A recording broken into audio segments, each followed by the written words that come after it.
Hello বন্ধুরা, আজকের ভ্রমণ শুরু হচ্ছে প্লেনে ওঠা দিয়ে। ব্যাঙ্গালোর থেকে একটানা যাত্রা, ট্রানজিট, ফ্লাইটের অভিজ্ঞতা, সবশেষে পৌঁছে যাচ্ছি ফ্রান্সের ছোট্ট শহর মানুস্ক। তোমাদের নিয়ে চলেছি, চলো নীল আকাশের নিচে চ্যানেলে শুরু করি আমাদের যাত্রা।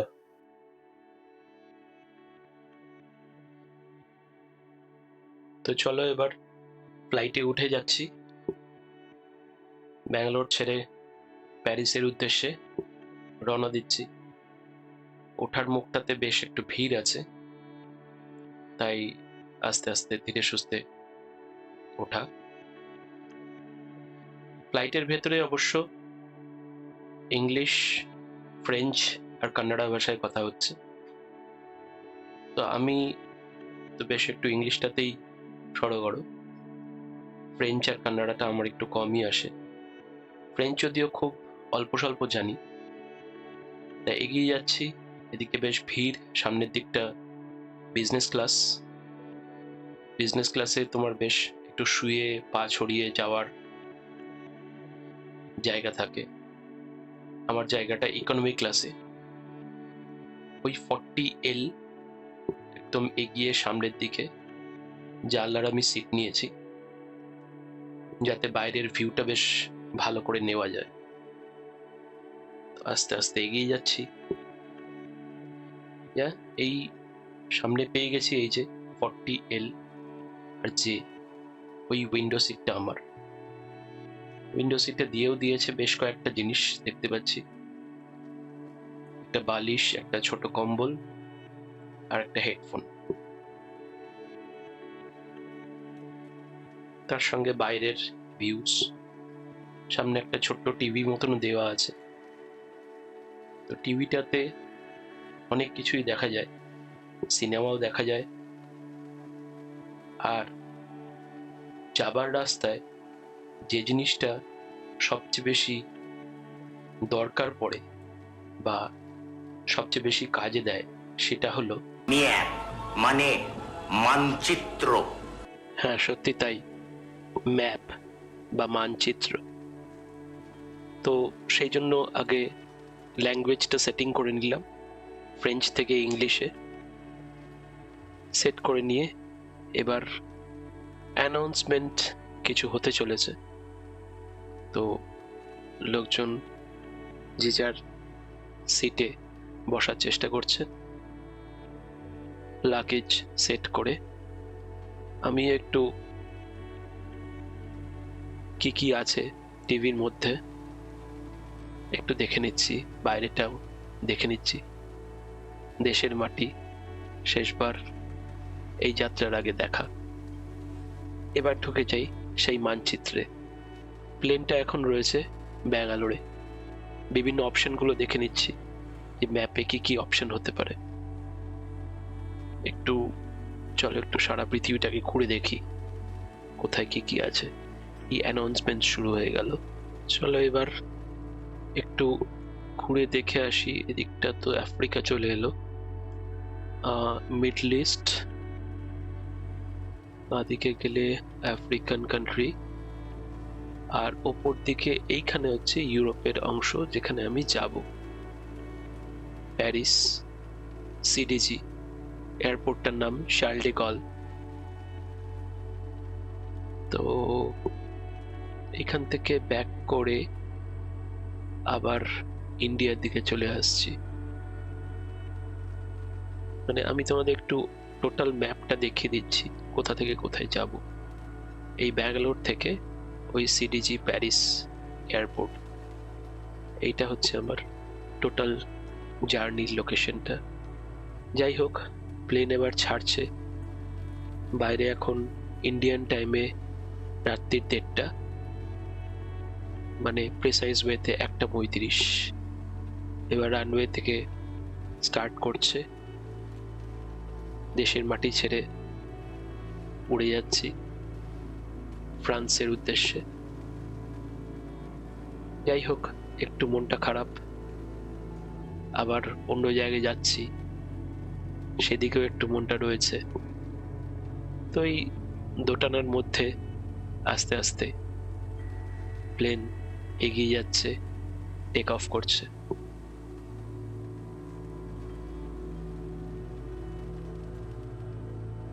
দেখতে দেখতে মাটি ছেড়ে গেল,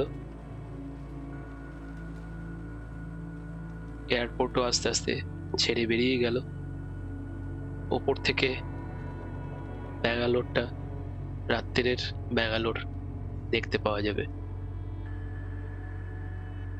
ব্যাঙ্গালোর ওপর থেকে কিন্তু দেখতে বেশ সুন্দর।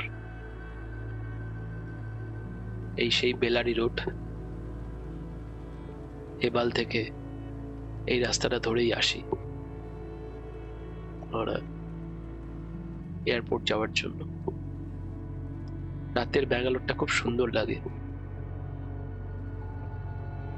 এই লম্বা বেলারি রোডটা। সোজা হেবাল থেকে এলে এয়ারপোর্ট যাবার জন্য এই রাস্তাটা ধরেই আসি আমরা। যাই হোক, এবার আস্তে আস্তে ওপরে উঠে এসছে, অ্যানাউন্সমেন্টও বন্ধ হচ্ছে। ফ্রেঞ্চ, ইংলিশ দুরকম অ্যানাউন্সমেন্টই চলছে। চলো, এবার খাবারও দিয়ে গেল, কিছুটা কাটা ফল, একটা লস্যি, আর তার সাথে একটা চিকেন প্যাটিস টাইপের দিয়েছে। আর এইটা একটা মিষ্টি মতন কিছু একটা দিল। ফ্রেঞ্চ একজন, উনি পরিবেশন করছেন। তার মধ্যে এবার একটু আরেকবার ম্যাপটাও দেখে নি, কত দূরে গেলাম। যদিও এখন সবে শুরু হয়েছে, জাস্ট কিছুক্ষণ আগেই প্লেনটা ছেড়েছে। এখনো লাগবে 9 ঘন্টা 23 মিনিট। Total distance 7356 kilometre. প্যারিসের এয়ারপোর্ট সিডিজি। আস্তে আস্তে দেখা যাচ্ছে যে আরব সাগরও ভেতরে ঢুকে গেছি। ইন্ডিয়ার ল্যান্ড বর্ডারটা ছেড়ে আরব সাগরের ভেতর ঢুকে গেছি। বাইরেটাও পুরোপুরি অন্ধকার, কিছুই দেখা যাচ্ছে না বলতে গেলে, কারণ এখন মাঝরাত্রি, ইন্ডিয়ান টাইমে রাত্রির 2:30। তো চলো, এইভাবেই এগিয়ে যাচ্ছি। মাঝে মাঝে আমি দেখে নিচ্ছি যে সামনে কি কি জায়গা আছে, ম্যাপটাকে একটু ঘুরিয়ে দেখতে বেশ ভালোই লাগছে যে ম্যাপের মধ্যে কোথায় যাচ্ছি, কোন কোন জায়গা দিয়ে যাব, সবই দেখা যাচ্ছে। আরেকবার দেখে নি লোকেশনটা।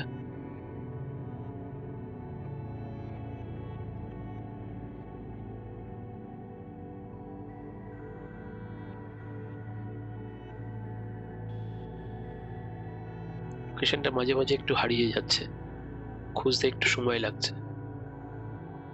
হ্যাঁ, এখানে পেয়েছি।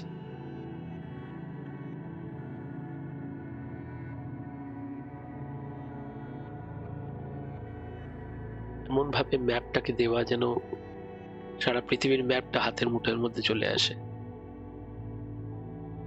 দেখতেও বেশ ভালোই লাগে এইভাবে। সেই ছোটবেলায় ভূগোলে পড়া এই ম্যাপ, কত বেতের ঘা খেয়েছি, সেইগুলোই মনে পড়ে এখন এই ম্যাপ দেখতে দেখতে। কোন দেশে কটা নদী, কটা উপত্যকা, কটা হিমবাহ, এত তো মনে থাকতো না। যাই হোক, এইভাবেই এগিয়ে যাচ্ছে। মোটামুটি এখন মাঝরাত্রি চলছে। একটু ভাবছি একটু ঘুমানোর চেষ্টা করছি, তবে ঘুম খুব একটা আসছে না।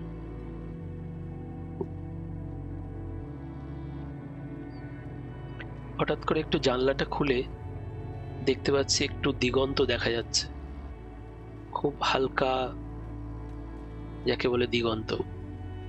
জানলা দিয়ে, জানলাটা বন্ধই করা রেখেছিলাম, দেখতে বেশ সুন্দর লাগছে দিগন্ত রেখা। যাই হোক, অনেকটা সময় পেরিয়ে গেছে, আর মাত্র 3500 কিলোমিটার বাকি আছে প্যারিস নেওয়ার জন্য। এখন ম্যাপে যা দেখতে পাচ্ছি মিডল ইস্টের ওপর দিয়ে যাচ্ছি, আরব কান্ট্রিজের ওপর দিয়ে, ইরানের ওপর দিয়ে, কাছেই এদিকে আর একটু ঘুরিয়ে দেখি। হ্যাঁ, ওইখানটা প্যারিস, ওইখানে যাব। বাইরেটা আবছা আবছা, সূর্য উঠছে, দিগন্ত রেখাটা পুরো পরিষ্কার। যেহেতু অনেকটা ওপরে রয়েছি, সেই জন্য সূর্যের আলোটা দেখা যাচ্ছে। একটু সিনেমাও চালালাম, গ্ল্যাডিয়েটর, হলিউড সিনেমা, ভালোই লাগছিল। অনেককাল পরে দেখছি গ্ল্যাডিয়েটর, রোমের দাসপ্রথার উপরে সিনেমাটা। যাই হোক, অনেকটাই রোদ্দুর উঠে গেছে, অনেকটাই সূর্য উঠে গেছে, ভালোই আলো হয়ে গেছে। এখন ভেতরে অনেকে ঘুমোচ্ছেন, সেই জন্য জানলাটা বন্ধ করে রাখাটাই ভালো। সিনেমাও দেখছি, মাঝে মাঝে একটু ম্যাপটাও দেখছি। ম্যাপটা আমি সবসময় সঙ্গে রাখি, তাহলে দেখা যায় যে ঠিক কোন কোন জায়গার উপর দিয়ে যাচ্ছে, দেখতে বেশ ভালো লাগে। আবার একটু ডিটেলে দেখি। অ্যাকচুয়ালি যাচ্ছে হচ্ছে বুলগেরিয়া উপর দিয়ে, মাঝখানে আল্পস পর্বতটা পড়বে, আল্পস পর্বত পেরিয়ে তারপরে ফ্রান্সে ঢুকবে। অনেকটাই রাস্তা পেরিয়ে এসেছি, আরব সাগর হয়ে, আরব কান্ট্রিজ, তার উপরে এখন বুলগেরিয়া, রোমানিয়া, ওই জায়গাটা দিয়ে যাচ্ছে। যাই হোক, আবার খাবার দিয়ে গেছে, পাউরুটি, একটা ডিমের অমলেট, ফ্রুটস, একটা কেক মতন, আর একটা দই, আর একটা জুস। ভালোই লাগছে, খেয়ে নিলাম, খেয়ে একটু ঘুমিয়ে নিলাম। হঠাৎ করে দেখি ম্যাপে আল্পসের ওপর দিয়ে যাচ্ছে। ভাবতেই সাথে সাথে জানলাটা খুললাম। হ্যাঁ, ঠিক, দেখি বাইরে আল্পস পর্বত। হিমালয়ের ওপর দিয়ে তো কখনো যাওয়া হয়নি, তাই ভাবলাম এখান থেকে ডাইরেক্টলি দেখি। যদিও আমি অনেক কাল আগে একবার প্যারিস গেছি, 2010 সালে।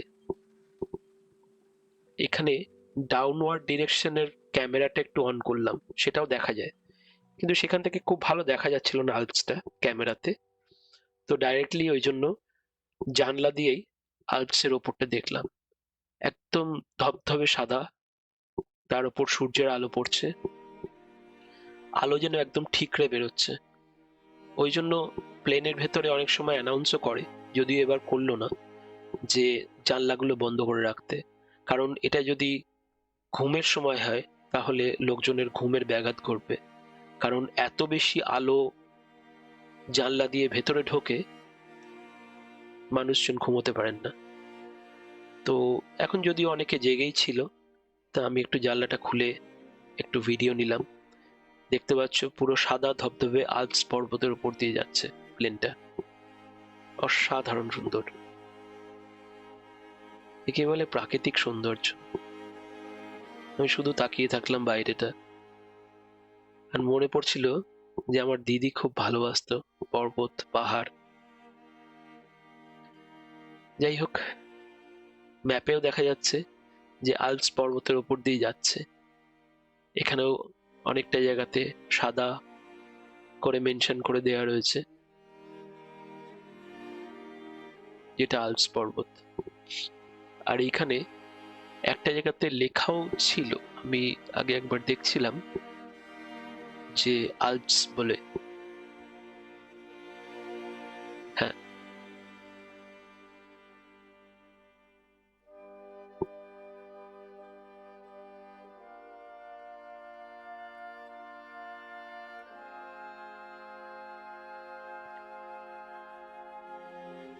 বাইরে এখনো পুরো সাদা ধবধবে আল্পস পর্বত দেখা যাচ্ছে, ভীষণ সুন্দর।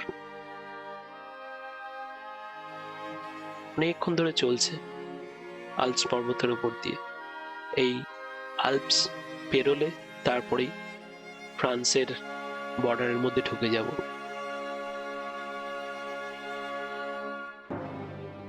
তবে এই এত বেশি ঠান্ডা হাওয়াটা ওপরে, যার জন্য দেখতে পাবে এই জানলার সামনে একটা ভেপার মতন তৈরি হচ্ছে, ওটা বারবার দেখাও যাচ্ছে। বারবার আমি ম্যাপে দেখার চেষ্টা করছি যে আল্পসটা কোথায় লেখা রয়েছে।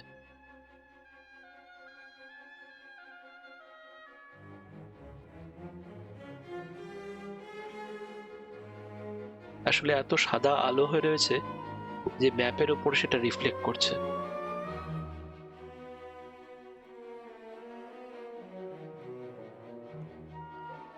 আল্পস পর্বতটা সত্যি আমার এত ভালো লাগছিল, জানি না হিমালয়ের ওপর দিয়ে গেলে এরকম লাগবে কিনা, বা ওখানে যেরকম এভারেস্টের ওপর দিয়ে গেলে কিরকম দেখতে লাগবে আমার ঠিক জানা নেই, কারণ আমি কখনো যাইনি। তাই এই আল্পস পর্বতের ওপর দিয়ে যাওয়ার সময় সত্যি ভীষণ সুন্দর লাগছিল।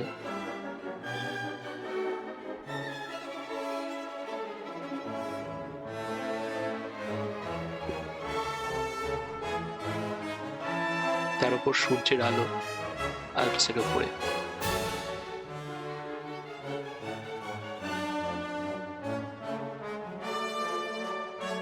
হ্যাঁ, পেয়েছি, এই যে এখানে লেখা রয়েছে আল্পস।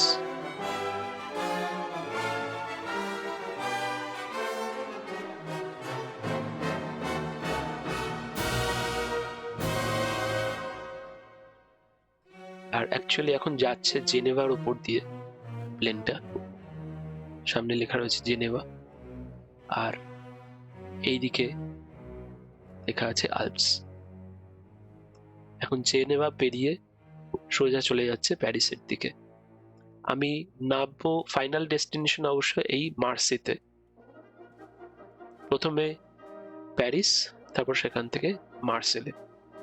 আসল ইংলিশে বলতে গেলে কথাটা হচ্ছে মার্সেলে, কিন্তু ফ্রেঞ্চ ভাষায় বলে মার্সে, কারণ ফ্রেঞ্চ ভাষায় লাস্ট কনসোনেন্টটা ইউজ হয় না উচ্চারণের সময়, ওই জন্য ওটাকে বলে মার্সে, নট মার্সেলে। বারবার এই বাইরের পাহাড়গুলোকে দেখছি, ভীষণ সুন্দর লাগছে, একদম যেন জলছবির মতন, সেই ভূগোলের পাতা থেকে উঠে এসছে। ভূগোলে যেমন আল্পস পর্বতমালার নিয়ে অনেক কিছু পড়েছি, জানি না কতটা পড়েছি, কিন্তু সেইগুলোই মনে পড়ছিল। আর আমার দিদি, তার পাহাড় ছিল সবচেয়ে বেশি প্রিয়। যদিও দিদিকে আমি হারিয়েছি 2021 সালে, করোনা নিয়ে চলে গেছে আমার নিজের দিদি। যাই হোক, এবার এসে গেলাম প্যারিসের ওপরে। অ্যানাউন্স করলো আর কিছুক্ষণের মধ্যে এবার ল্যান্ড করছে প্যারিসে। প্যারিসটা ওপর থেকে দেখতে বেশ সুন্দর, তবে লাস্ট আমি প্যারিসে এসেছি 2010 সালে, প্রায় 15 বছর আগে। তো সেই জন্য প্যারিসে হয়তো এখন অনেক চেঞ্জ হয়ে গেছে। প্রথমে এখান থেকে একটু আইফেল টাওয়ারটা দেখার চেষ্টা করছিলাম, কিন্তু তারপর হঠাৎ মনে পড়লো হচ্ছে না, সিডিজি এয়ারপোর্টটা তো আইফেল টাওয়ার থেকে অনেক দূরে। সিডিজি এয়ারপোর্টটা আসলে প্যারিস শহর থেকে অনেকটাই দূরে, সেই জন্য এখান থেকে আইফেল টাওয়ার দেখা যাবে না। কিন্তু ওভারঅল সিটিটা ভীষণ সুন্দর লাগে ওপর থেকে।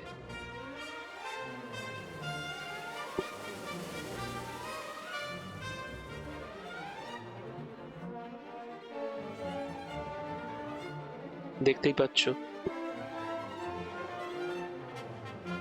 এত সুন্দর একটা সাজানো গোছানো সিটি। এর মধ্যে আছে সিন নদী, যাকে বলা হয় লা সিন, মানে ফ্রেঞ্চ ভাষায় দি কে বলে লা, আমরা যেমন বলি দি গঞ্জেস বা দা গঙ্গা, সেরকম বলে লা সিন, সিন নদী। সিন নদী এখানকার প্রধান উৎস জলের।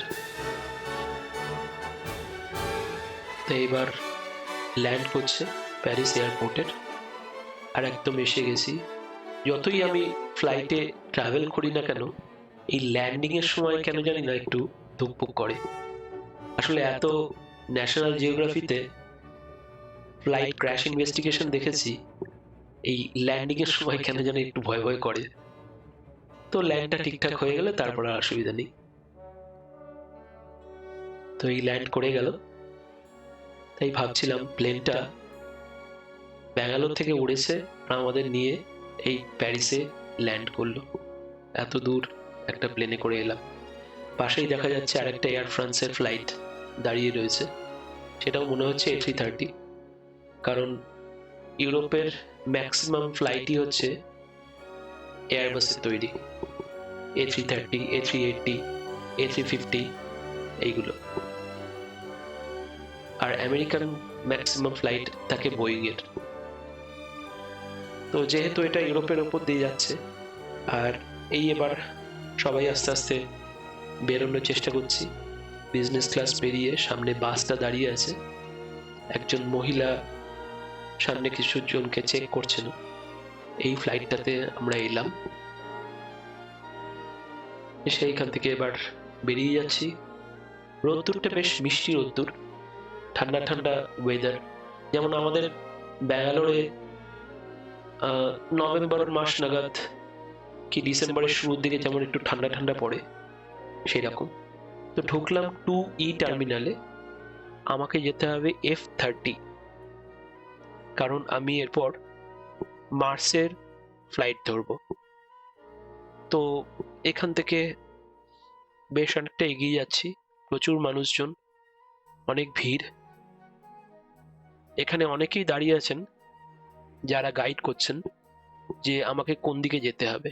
এখানে পুরো কাউন্টারই রয়েছে যে কার কোন ফ্লাইট কোন দিকে যেতে হবে। প্রচুর ভলেন্টিয়ার্স নয়, প্রচুর এমপ্লয়িজরা দাঁড়িয়ে আছেন, এয়ারপোর্ট এমপ্লয়িজ।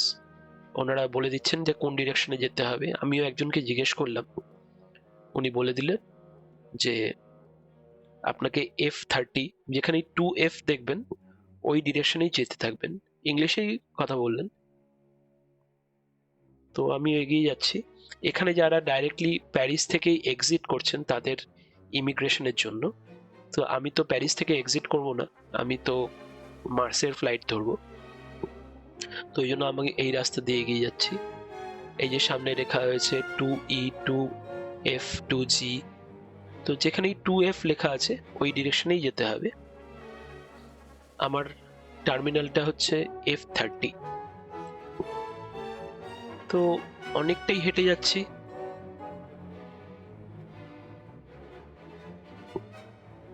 আমি এর আগে যখন 2010 সালে প্যারিস এয়ারপোর্টে এসেছিলাম, তখন এই CGG এয়ারপোর্টটা কিন্তু এত বড় ছিল না।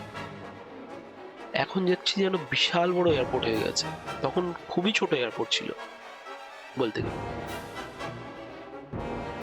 যাই হোক, এই যেখানেই আমি 2F দেখছি সেদিকে এগিয়ে যাচ্ছি। আমি এসেছি টার্মিনাল 2E তে।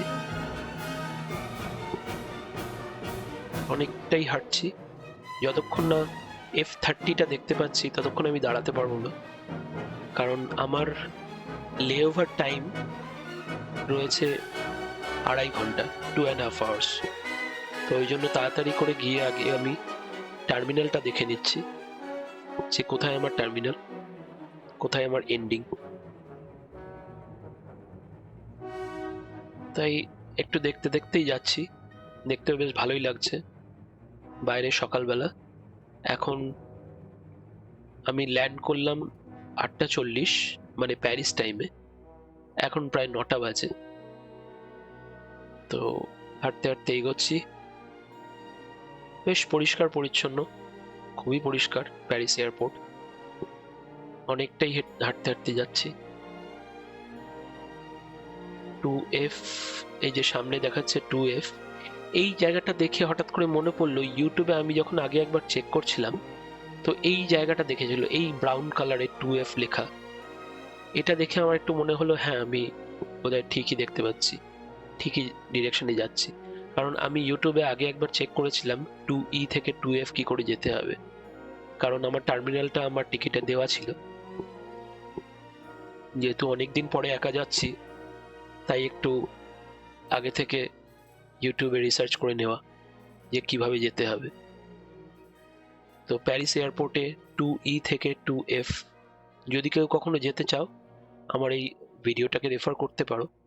এই সামনেটাতে ইমিগ্রেশন, যেহেতু আমি ফ্রান্সে প্রথম ঢুকলাম অ্যাজ এ আউটসাইডার, আমাকে এখানে বলে দিলেন যে এখানে আমাকে ইমিগ্রেশন করতে হবে। ইমিগ্রেশনে ওখানে তো ভিডিওটা নেওয়া গেল না, শুধু আমার একটা বায়োমেট্রিক আঙুলের ছাপ নিল, নিয়ে জিজ্ঞেস করলো যে কোথায় যাবেন। আমি বললাম মার্সে। কি পারপাস? আমি বললাম জব পারপাস। তারপর আমায় ছেড়ে দিল। যাই হোক, এদিকে আবার একবার একটু জিজ্ঞেস করছিলাম যে 2F-টা কোন দিকে যাব, যদিও মানে F30 সেটা কি 2F এর কিনা, তো ওনারা একটু ব্যস্তই রয়েছেন, তো আমি এগিয়ে যাই, কারণ অনেকেই জিজ্ঞেস করছেন, বিভিন্ন লোকজন বিভিন্ন জায়গা থেকে এসছেন। যাই হোক, মোটামুটি এগিয়ে যাচ্ছি F30 লোকেশনের দিকে। তবে হাঁটছি কিন্তু অনেকটা, মানে প্রায় আধ ঘন্টার ওপর আমার হাঁটা হয়ে গেছে, মানে 2E টার্মিনাল থেকে 2F টার্মিনাল পর্যন্ত। আগে যখন প্যারিসে এসেছি এতটা ছিল না হাঁটা। যাই হোক, এখন অনেক বড় হয়ে গেছে প্যারিস টার্মিনালটা, প্যারিস টোটাল এয়ারপোর্টটা।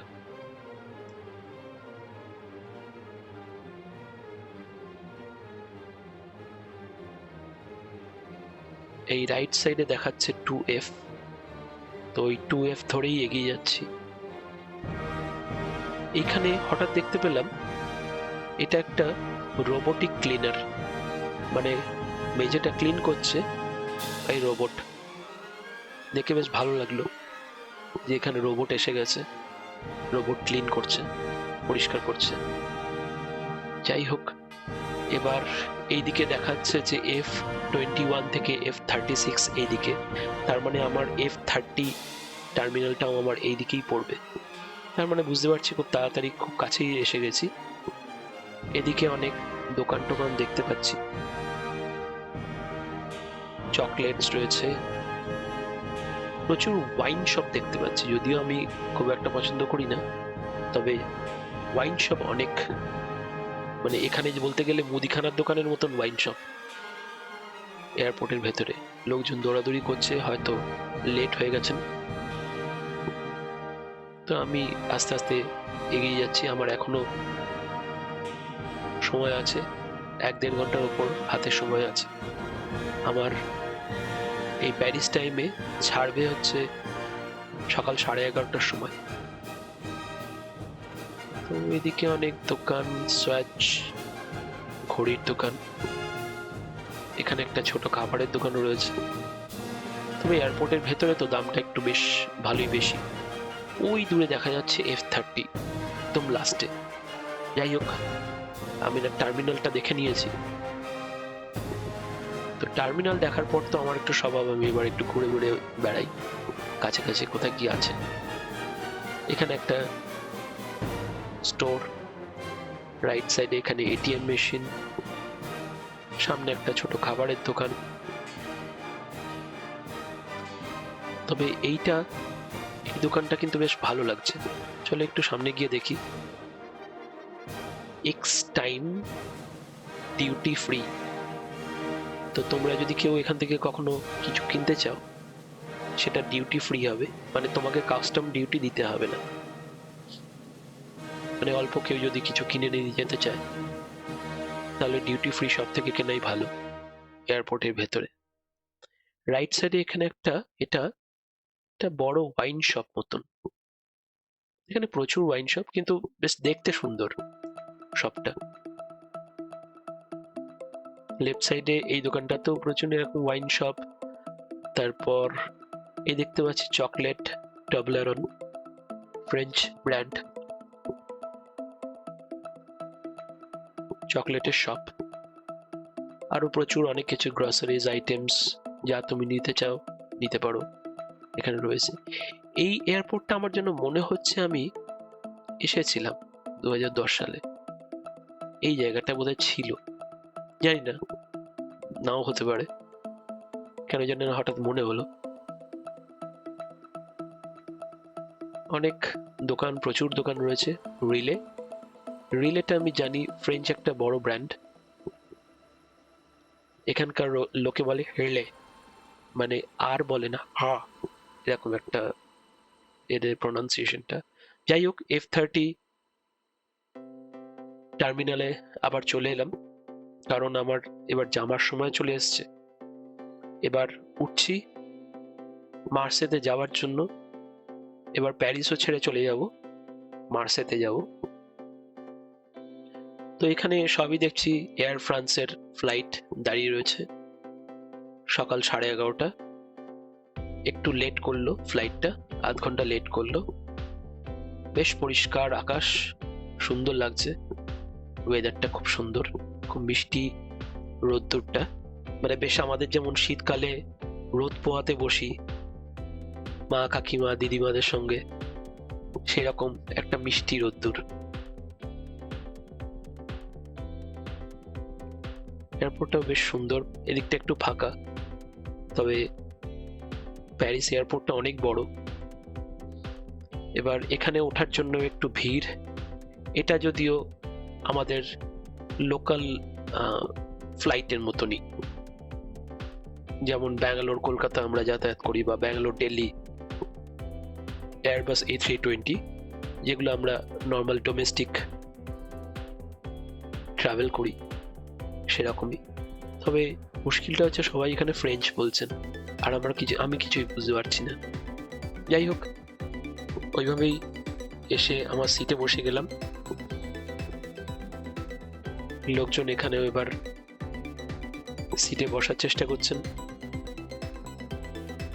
পাশের ফ্লাইটটা দেখতে পাচ্ছি ডিলোড করছে, মানে সমস্ত মালপত্র ব্যাগপত্র সব নামাচ্ছে।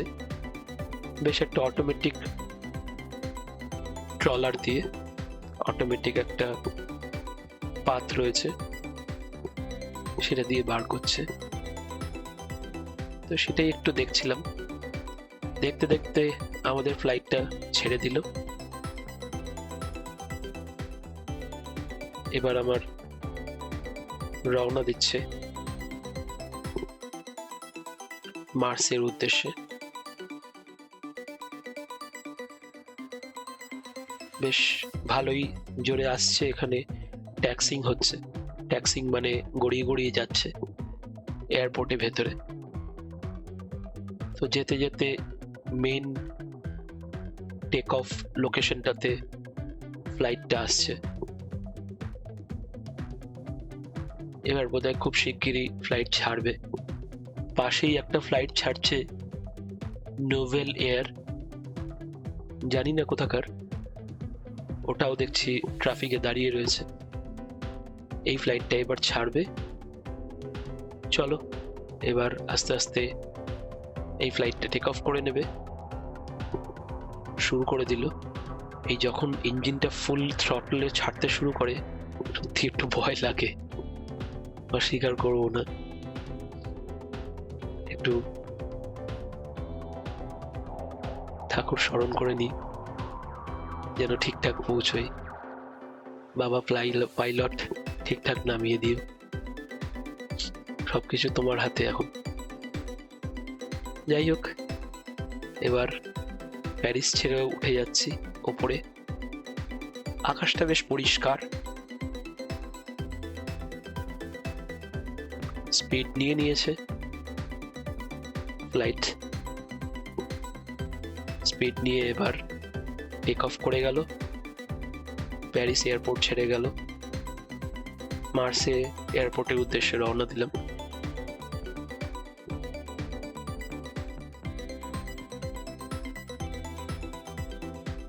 ওয়েদারটা বেশ ভালোই, আকাশটাও পরিষ্কার। চারপাশের যে গ্রিন ফিল্ড গুলো দেখছিলাম, সেগুলো সব একদম যেন সমানভাবে কাটা, বা একদম ঠিকঠাক মাপে বর্ডার করা। বেশ সুন্দর লাগছিল, মানে কোনোটা হালকা গ্রিন, কোনোটা ডার্ক গ্রিন, কোনোটা হলুদ, আর ঠিক একদম যেন জিওমেট্রিক শেপে, মানে রেক্ট্যাঙ্গেল বা ট্র্যাপিজয়েড বা স্কোয়ার বা ট্রায়াঙ্গুলার, এক্স্যাক্ট শেপে একদম ঠিকঠাক মাপে কাটা রয়েছে। যাই হোক, খাবার দিয়ে গেল, একটা চিজ বিস্কিট আর একটা কফি। যেহেতু এটা লোকাল ট্রান্সপোর্ট, ওই জন্য খাবার খুব একটা নেই, জাস্ট ট্রাভেল হচ্ছে 1 ঘন্টা 20 মিনিটের জন্য। সবচেয়ে ভালো লাগছে এখানে মানে পরিষ্কার আকাশ, একদম বলতে গেলে কোনো পলিউশন নেই।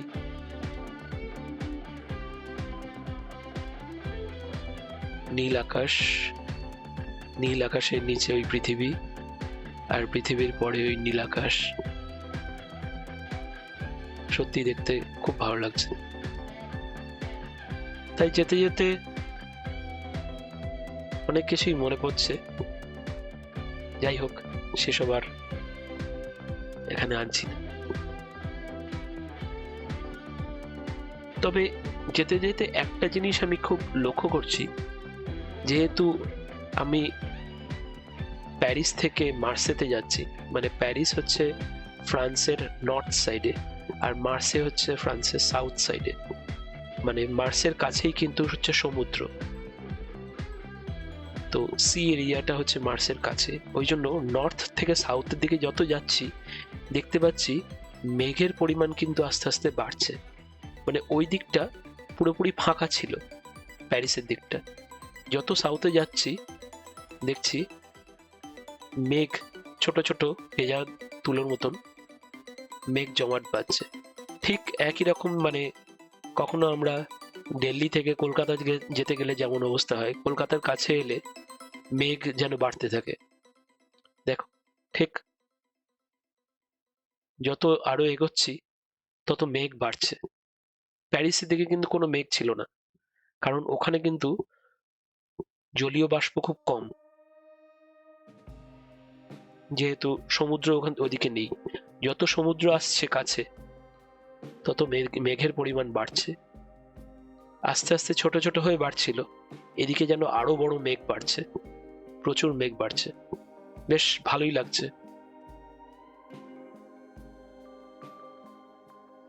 নিচটাও বেশ দেখা যাচ্ছে। তো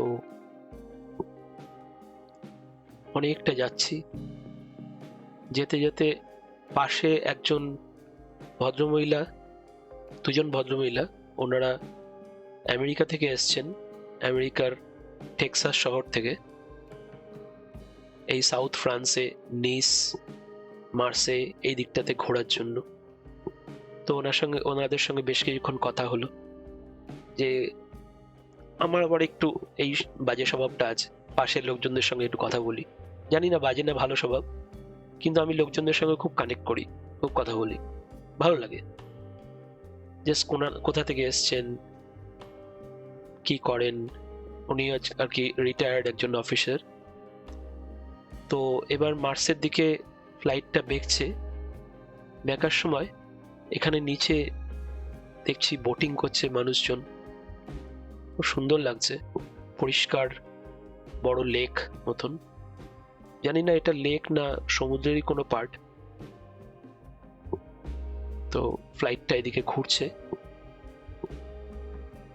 ঘুরতে দেখা যাচ্ছে আর কি এখানে বোটিং এর খুব সুন্দর, মানে মানুষজন এখানে বোট নিয়ে বেরিয়ে যান, বোট বা শিপ নিয়ে বেরিয়ে যান, ঘুরে বেড়ান। কি সুন্দর হ্যাপি লাইফ, তাই না? সত্যি ভালো লাগছে।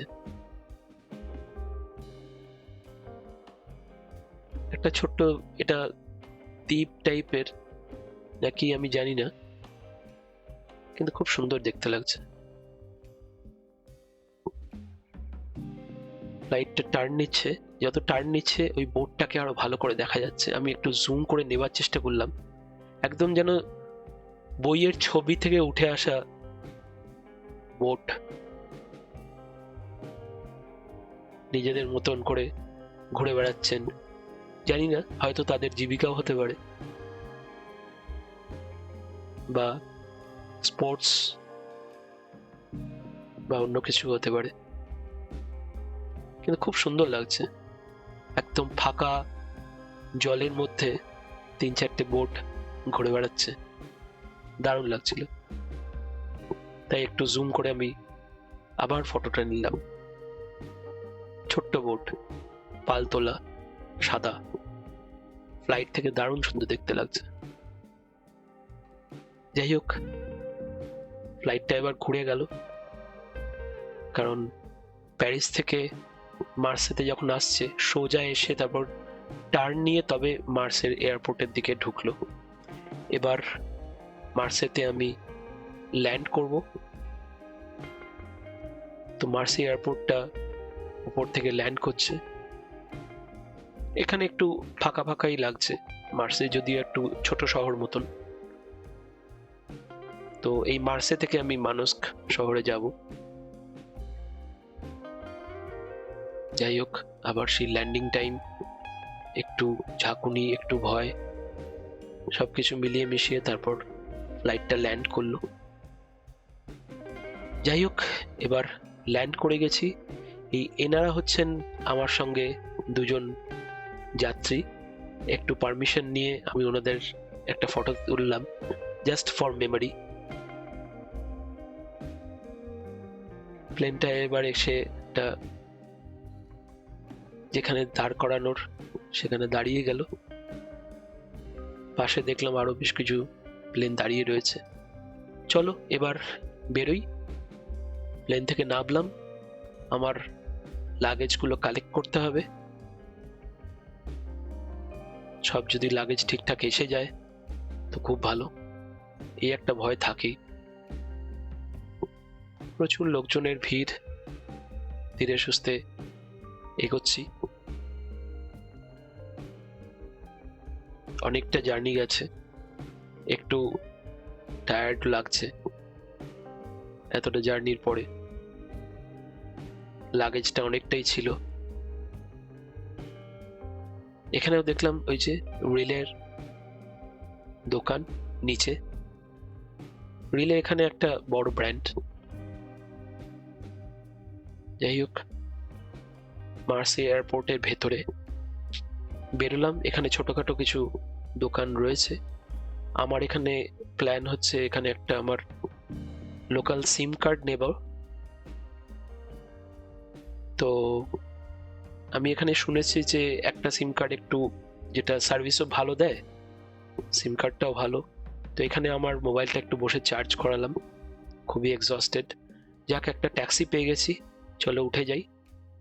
একটা রেস্টুরেন্টের নাম দেখলাম কাছেই এখানে। যাই হোক, এখানে এয়ারপোর্ট থেকে বেরোতে ভালোই জ্যাম। তো ট্যাক্সিটা ছিল অবশ্য মার্সিডিজ। বৃষ্টিও হচ্ছে। যে ড্রাইভার উনি আর কি ফ্রেঞ্চ, দু একটা আমি একটু ফ্রেঞ্চ ভাষায় একটু বলার চেষ্টা করলাম। Je parle la France, মানে আমি খুব অল্প ফ্রেঞ্চ বলতে পারি।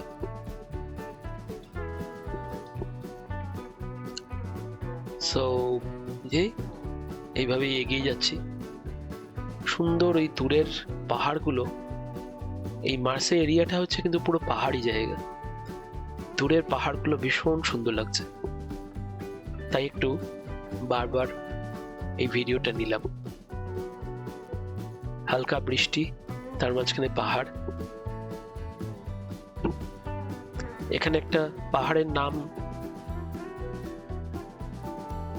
হচ্ছে লা ভিক্টোরিয়া, মানে ভিক্টোরিয়ার নামে একটা পাহাড় আছে, যেটা আর কি এই পাইলট আমাকে বললেন। পাইলট নয়, এতক্ষণ পাইলট নিয়ে আসছিলাম, ইনি ড্রাইভার। এতক্ষণ প্লেনে ঘুরে পাইলটই মাথায় আসছে। যাই হোক, বেশ সুন্দর সাজানো গোছানো শহর, ছোট্ট শহর। তো মার্সে থেকে যাত্রা শুরু করেছি মানস্কের উদ্দেশ্যে। মাঝখানে পড়বে হচ্ছে এক্সেন প্রভিন্স।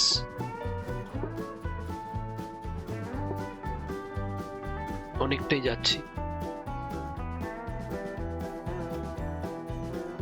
এদিকটাতে কিন্তু অতটা জ্যাম নেই, জ্যামটা ওই শুরুর দিকেই ছিল।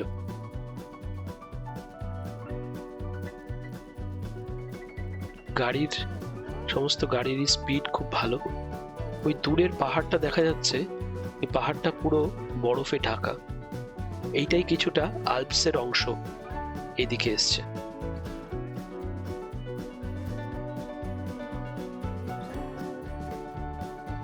আর এই দেশে কিন্তু নিয়ম হচ্ছে ডান দিক ঘেঁষে চলে, তার কারণ স্টিয়ারিংটা এদের বাঁদিকে। শুধুমাত্র ইন্ডিয়াতে আর ইউকেতে, মানে ইংল্যান্ডে, এই দুটো জায়গাতেই কিন্তু স্টিয়ারিং ডান দিকে, বাকি সমস্ত জায়গাতে কিন্তু স্টিয়ারিং বাঁদিকে। মানে ফ্রান্সে, আমি ইউএসএ তেও দেখেছি, আমেরিকাতেও দেখেছি, ফ্রান্সেও কিন্তু স্টিয়ারিং বাঁদিকে। আমেরিকাতে অবশ্য আমি নিজেও কিছুটা গাড়ি চালিয়েছি।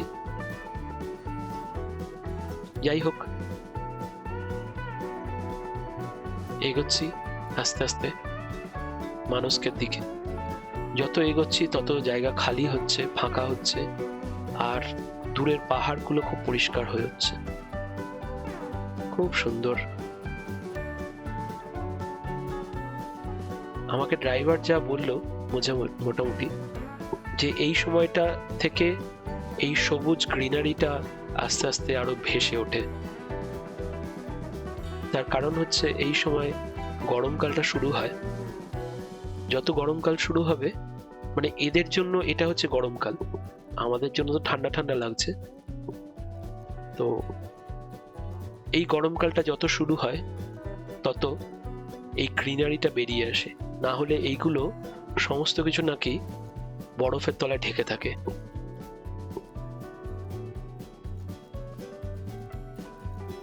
এই এপ্রিল মে মাস থেকে অগস্ট সেপ্টেম্বর পর্যন্ত এই টাইমটা ওদের কাছে খুব ভালো সময়। পরিষ্কার আকাশ, গ্রিন এরিয়া।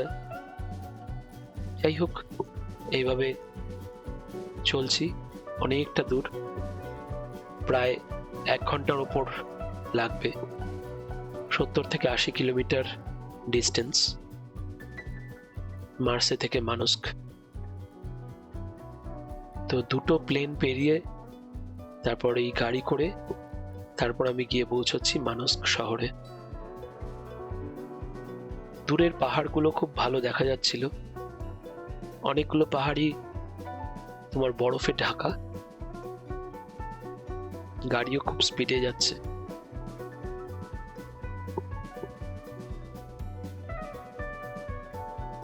অনেকটাই কাছাকাছি এসে গেছি।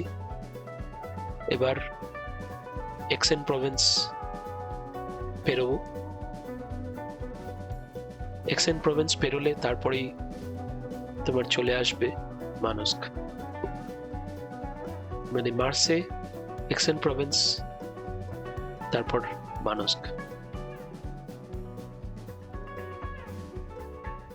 একটা টানেলের ভেতর দিয়ে গাড়িটা বেরিয়ে এলো।